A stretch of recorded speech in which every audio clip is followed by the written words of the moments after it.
Hey all, welcome to GGST. So in this video we'll be explaining the basic mechanics of the game just to help you get started with GGST. Compared to the older Guilty Gear games, actually Guilty Gear Strive is a fresh start, so it's more simpler on the mechanics and it's much easier to learn than the previous games. So in this video we'll be focusing mainly on the system mechanics, what are they, how you can do them and what's their advantages. And if you want to learn about like how to execute all the special moves and which characters that you want to play, I'll leave some links in the description box below, so this videos hopefully will help you also. So guys, before we start, please don't forget to hit the subscribe button, leave a like, and let's begin already. Guilty Gear Strive is what we call an air dasher fighting game, which means that this game has an emphasis on movement options. So your character, as in any other traditional fighting game, they can move backward, they can move forward, they can jump, of course, and you can jump depending on different arcs. But what makes this game an air dasher actually is when you do, for example, back twice, you do like something called a backdash, and when you press front twice, this is what you call a run. Depending on your character, some characters they can do this, sometimes them characters they have like different movement. But when it comes to aerial movement, same that you can run front and backward. When you jump and you press back twice, you can do an air back dash. And when you jump and you do front twice, you can do an air forward dash. Depending on your character, you have either more of this or less of this, depending on what character archetype that you are playing. If you jump and you do dash immediately, you do something what we call an instant air dash. So the way that you do this is as soon as you're jumping, you press front twice. But since this is tricky, you can actually go to your button settings here and you can assign a dash macro. Just assign it to a button that you are comfortable with, and when you jump and you press it at the same time, this will help you do instant air dashes quickly. If you press it on the ground, you run forward, and if you press it while holding back, you actually can do like a back dash easily. So you don't really need to move your D-pad or your arcade stick a lot. Dash macro is really useful in this game. So this covers basically the basic movement options in the game. As I said, that some characters they have more of this movement options, some characters they have less of this. When it comes to your attack buttons, Guilty Gear is a 5-button fighting game. So you have a punch, which is the light one, you have a kick, you have a slash, you have a heavy slash, and you have a button, it's called dust button. So we'll explain each one of these individually now. So when it comes to punch, they are really fast attacks, they link into itself, and they are relatively safe on block. This is what we call a poke, or a jab in layman fighting game terms. They don't really have high damage, and they don't convert to something else. When it comes to kicks, kicks are like the mid button of this game. They mostly have a decent range, and they can link into other moves, which we'll explain shortly later. Slash is like one of the stronger attack buttons, and there are two versions. So you have what we call a far slash. It means when you do it and you're far away from the opponent or you're in a far away distance enough, and you have what you call close. So as you can see, Sol will do like a gut punch, which we call a close slash, and he does it far away, he will do the forward punch, which we call a far slash. We also have the heavy slash, which is like the heaviest attack button. This usually has like really high damage, but it's really slow to recover, as you can see. It takes a while for Sol to move afterwards. Dust is an overhead attack. It means that your opponent needs to be blocking it standing. If they're crouching, it will hit. And there are two versions of this. The press version, it doesn't lead really into anything, and you can basically link it from anything, like a kick, like a slash. Not sure if after I have a slash. Yeah. So that's basically what dust are. And if you hold the button, you will go into something we call like a dust button, dust combo, which basically allows you to do like a big aerial combo, flashy combo. So when you hold dust and you see the opponent flag, you have to keep pressing out, then you do like a dust combo. So in addition to the normal attack buttons that we just explained, there is something also called command normals in this game. What are command normals? It's when you press an attack button followed by a redirection. So for example, for Sol, if you press forward and punch, this attack will come out, which is called basically an anti-air, which we'll get into attack properties later. Also with heavy slash. So not only your character has like these 5 attack buttons, if you press them with a combination like of a direction, another attack will come out. So if you need to learn what are your character's command normals, just go to the main menu, then hit command list. Then you will see it. So for example, for Sol, It's like forward punch, etc., so on and so forth. Okay, now let's talk about special moves. If you want to learn more about this, just check my video about execution. But basically, in special moves in this game, you have two types of special moves. So what we're gonna do now is actually we're gonna go to the training settings, display settings, will enable the virtual stick, and will enable the input history. So you can see what am I pressing actually. As you can see below, when I press a button, it will show. Okay, so when you do special moves, you go to the first of all to the command list, and there you will see the movements associated with each move. So in this game, you have characters that use like direction, like quarter circle forward, quarter circle backward. They have circle, what we call a Z motion to do their special moves, and some characters are charge characters. So when they go back and they press front and an attack, a special move will come out. So in the case of Sol, he's a directional command character. So if I do, for example, quarter circle forward, a gun flame will come out. If I do a Z motion with a slash, his invincible move will come out. So refer to the command list and you can actually learn what each character, what they can do. Okay, now let's discuss attack properties in this game. Because you have several different attack properties in this game. So you have what you call a mid attack. A mid is an attack that you can actually, for us to test it out, we'll first go to the opponent settings and we'll make them block everything. It means that whatever we attack, they will block it. So in this game, you have like different attack properties. So the first one is mid. Mid is an attack that your opponent can block either crouching or standing. It doesn't really matter. Lows are attacks that your opponent need to block while they are crouching, because if they're not crouching and they're blocking standing, they will get hit. And the final one are like overhead attacks or attacks that hit the head. So these ones will hit opponents who are crouch blocking, so they need to be standing as opposed to crouching attacks. On the other hand, you have throws in this game. Throws is when you do front, dust, or back and dust. So if you throw to the back, it will throw to the back. If you throw to the front, it will throw to the front. The opponent cannot block, what do you call it, the throws. However, there is something called throw clashing in this game. So if I input throw and my opponent input throw at the same time, a throw clash will occur, which you can see here, what's happening with Kai. Let's talk now a little bit also about attack states in this game. So in this game, you have two different, let's call them attack states. So you have the normal state, which happens when you hit your opponent and they're like neither like blocking or doing something like that, or you catch them off guard. And you have also what you call in this game a counter hit state. So let's go here and let's force counter hits. This is training mode stuff. So now what happens when you do counter hit? As you can see, like a big counter flash will happen. So what's are the advantages of counter? Counter actually allows you to do more damage and to do more lengthy combos. So for example, for light, medium attacks and for sweeps, you don't really get much reward out of it. But when you see the big advantage of a counter, which triggers when you attack your opponent and your opponent is attacking you, but your attack comes out first. This is what you call counter.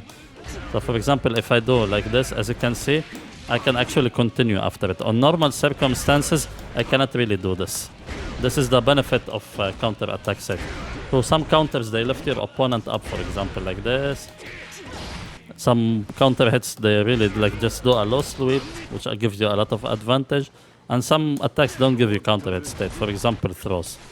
They don't allow you to do counter hits. So counter hits are really big in this game because they allow you to do like really strong damage in this game. So for example, something like that. So as you can see, the damage is really high. But there are counter-specific combos in this game. That's just something to keep in mind. Now let's talk a little bit about special moves in this, super moves, sorry, in this game. So if you consume 50 meter and you input the specific command, for example, for Sol, it's like a half circle motion, you will do what we call like a special super move. Super moves consume 50 meter and they have, like they can do really good damage. So some of them also, they have like an invincible startup. It means that once you do it, you will not be hit. So for example, for Sol, for example, like his mob cemetery, if your opponent is attacking and you do it, actually, you will be able to counter them. This is what we call invincible moves, but they consume 50 meter. The advantage of super moves actually is they have high damage and they have like invincibility properties. And of course, you want to check all your super moves, just go to the overdrive section in this game, which basically means super move, and you will see like a really nice demonstration like how to do it with the input. Now let's talk a little bit about defense. Defense is, to be honest, it deserves a video on its own, but we'll just cover the basics for now. So as I explained earlier, you have the mid blocking, you have the low blocking, and you have the high blocking. However, in this game, Guilty Gear, they introduced something that we call actually instant blocking. So what is instant blocking is when you press the guard, like when you press back to block, the same moment that the opponent attack lands, actually you will do, this is what we call just blocking. So what are the advantages of just blocking? Just blocking doesn't allow your opponent to be pushed away when you are blocking. It means that you can punish them. So for example, if Sol does something like that, Kai can punish him because now they are so close. And under normal circumstances, if you are not blocking, for example, something like that, as you can see, Kai will be pushed away. Instant blocking is really important in high level play because a lot of things are safe in this game. So as you can see now, Sol make a lot of like really large distance. But if Kai is instant blocking everything, he can easily punish Sol now. So this is the advantage of instant blocking. In addition to the just blocking and normal blocking, you have what we call faultless defense. So if you press back with any two other combination of buttons except dust, you will consume meter. However, it will allow you to give you unique properties. So as opposed to instant blocking, when you do faultless defense, it will actually push you farther away from your opponent. So this is really important in corner where you're trying to escape from the corner. As you can see now, Sol is really far away. So for example, if he does something like that, it will lift. If he does something like that, it will whiff now. So depending on where you are on the screen and what are the condition of the match, use either instant blocking to keep them close to you and punish them, or do faultless defense to push them away. There's something also called instant faultless defense, which combines the, like you're just blocking, but you need to press it with the faultless button. This really pushes them far away, as you can see. So use it according to what are the situation of the match. Another defensive mechanic that you have in this game is under your health bar, you will see below there is something flashing, it's called burst. So if you press any button with the dust, you can actually get your opponent off you. So for example, if you're getting attacked, you can actually do a psych burst just to escape the combo. However, let's say for example you are in a match scenario, you can actually run to your opponent and do psych burst. This will, even though it will sacrifice your burst gauge, it will give you full tension meter. So you can either use it defensively, like to get them off you, or you can use it offensively just to gain some meter. But just keep something in mind that psych bursts can be blocked and they can be punished. So just be careful when you input it. We'll now also talk about a mechanic unique to Guilty Gear 5, which is wall breaking. Usually in fighting games, if you put your opponent in the corner, they need to escape out of the corner. But in this game, they want to reduce like corner pressure. So what they did that if you land like a long enough combo on your opponent, like with enough hits hitting the wall, you can actually break it. So what will happen is there will be like a stage transition period, and the person who breaks the wall actually, they will get some additional bonuses. So let me just show you like a quick demonstration. So if you keep attacking Kai, eventually the wall will break. As you can see, the wall stick, then the wall breaks. So what happens is that the person who breaks the wall, he will get something called positive bonus. Positive bonus allows you to regain a lot of meter more quickly, see, automatically. Because in this game, the way that you gain meter actually is either by landing hits or by moving forward. As you can see, like the tension gauge is increasing. But however, if you, for example, have like a wall break, as you can see, now your meter will be automatically gained, as you can see. So now if we move back, as you can see, the meter is still gaining. Okay, now we will cover a mechanic really quickly because this deserves its own video. You can actually check one of my videos that I link below to explain Roman cancelling, which is like a big core mechanic in Guilty Gear. So Roman cancelling is when you press punch, kick, and slash at the same time, or when you can actually go to your button settings and you can assign a macro to it to make it done with one button. So what does Roman cancelling do? Roman cancelling allows you to cancel the animation of your attacks into another one by consuming 50 meters. So there are three types of Roman cancelling in this game. We have what we call a blue Roman cancel. Is when you do it raw. It means that you don't do it with anything. We also have what we call a purple Roman cancel. Purple Roman cancels is when you do it at the very end of the recovery of the move, or when you do it too late and your opponent is not getting hit. And you have red Roman cancelling. Red Roman cancelling is when you hit your opponent and you press the Roman cancel. So what happens is that there will be like an area of area of hit effect, and your opponent will be pulled up, which allows you to do more combos that you cannot do normally. So for example, if you do something like that, sorry. As long as they get hit by the area of effect explosion, they will be pulled up. Another advanced mechanic with the Roman cancelling is you can actually cancel the animation of Roman cancelling. So for example, if I do, for example, slash like that, I can cancel the animation of the... It's a little bit tricky and you need to be super fast, but you can cancel the animation. Another thing you can actually do is you can cancel the Roman cancel. I know it's a bit tricky, with another motion. So for example, let's say I do a slash. If I input dash, for example, like dash like that, as you can see, Soul will move forward. If I do it to the back, Soul will move it backward. And if you do it up twice, Soul will jump like that. What's the advantage of this? You can instant air dash after that.